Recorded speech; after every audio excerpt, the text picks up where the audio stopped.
Hey, I wanted to go over a couple of things that I was asked about. I was working with a group of CEOs a couple of weeks ago, and usually issues within an organization fall into two categories: people and money.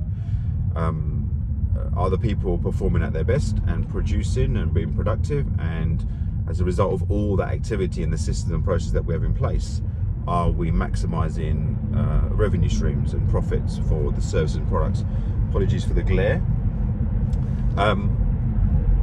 So I asked, what I said is this, is that essentially we want our people to be competent and confident.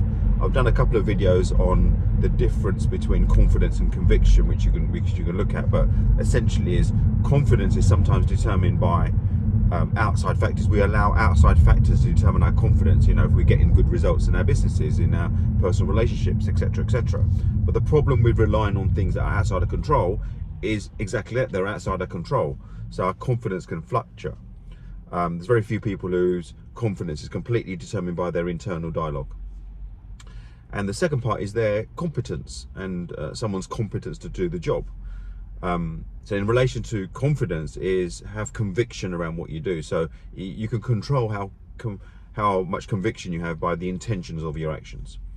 So I've worked with many companies and CEOs and organizations over the last sort of 15-20 years in my capacity as a coach and a psychologist, and I've noticed that in order for someone's confidence and for their competence to be the maximum, there's two things that need to be in place within an organization, needs to be aware of. Number one is capacity, and number two, communication. Now, specifically, understanding the capacity of your workforce. Are you maximizing the capacity for the most efficient amount of work? So it's not about being busy. It's not about filling their to-do list. Many times I speak to individuals, I've got so much to do. Well, we've all got the same amount of day. Why have you got so much to do? Well, there's various reasons. You can't say no. People overestimate what they can do in a short space of time. They just fill their diaries. And then how many times at the end of the day, you feel busy, you feel active, you feel you're doing stuff, but you just don't feel you've achieved much. It's because you've not been intentional, and you've not organized and prioritize tasks, and you've not able to say no either to yourself or to others.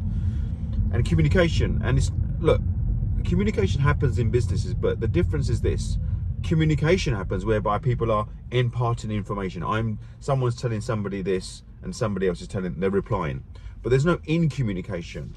There's no sense of listening to a level where people feel really heard.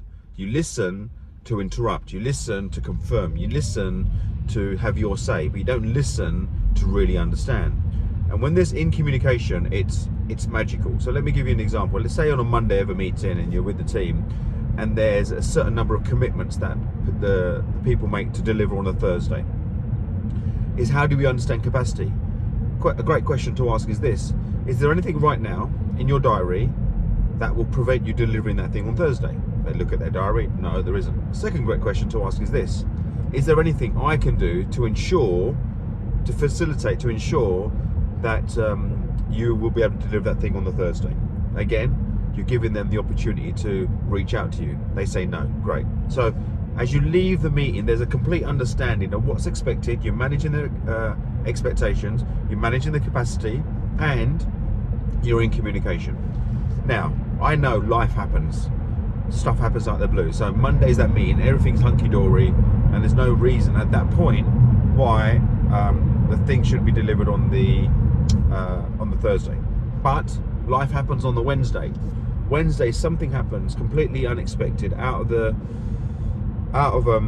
sync, that has to be dealt with. It's a critical issue.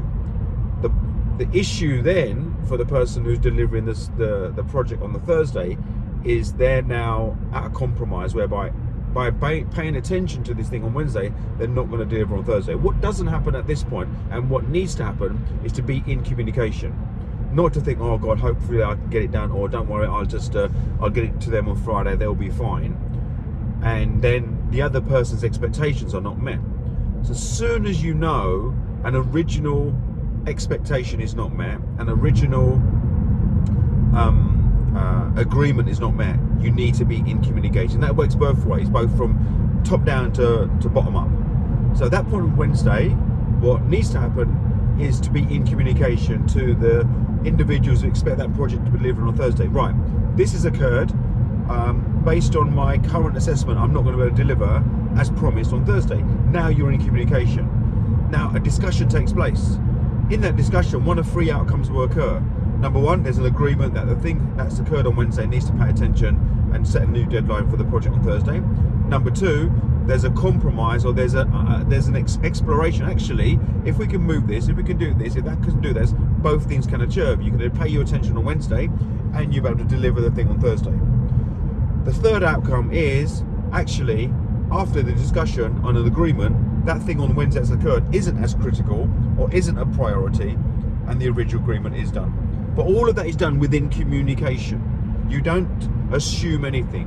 You don't try and shoehorn things. My shirt's right. You don't shoehorn things.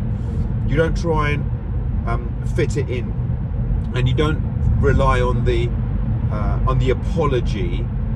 I'll get it on Wednesday. Because what we don't always appreciate, and it might not always be critical, is the bottlenecks that may occur as a result of you not delivering on your promise. So my question to you, in the last week, 2 weeks, how many things have you committed to that you haven't delivered, either for yourself or, more importantly, for other people? And I have this notion that when you commit to something to other people, is assume that they're relying on that bit of information, they're relying on your thing to do. Because when that is done, they haven't got a bottleneck. Ask yourself this question: if everybody did exactly what was expected from your perspective and delivered to you the things that you expected on time, 80% of the time, so we're not going for perfection, 80% of the time, what would that do? I know I'm keeping pulling my shirt, people. What would that do in terms of your productivity? Knowing that you can rely on, and if that's a commitment across the board within an organization, it's amazing how the firefighting reduces, the productivity increases, the in-communication naturally increases, the competence of people increases, and the confidence. It's a game changer. And all that changes is you're in communication, you manage your own capacity and other people's capacity, and you commit to it. You don't agree something on a Monday and then go about your days and then don't agree to original commitment. That level of integrity, that level of feedback is so powerful. So my invitation to you is try it. Try it with your teams, try it with the organization. Your capacity and let me start again. The competence and confidence of your team and yourself is directly proportional to managing people's capacity and being in communication. If you can get that formula right, just watch the productivity increase. And let me know how you get on. Hope that helps.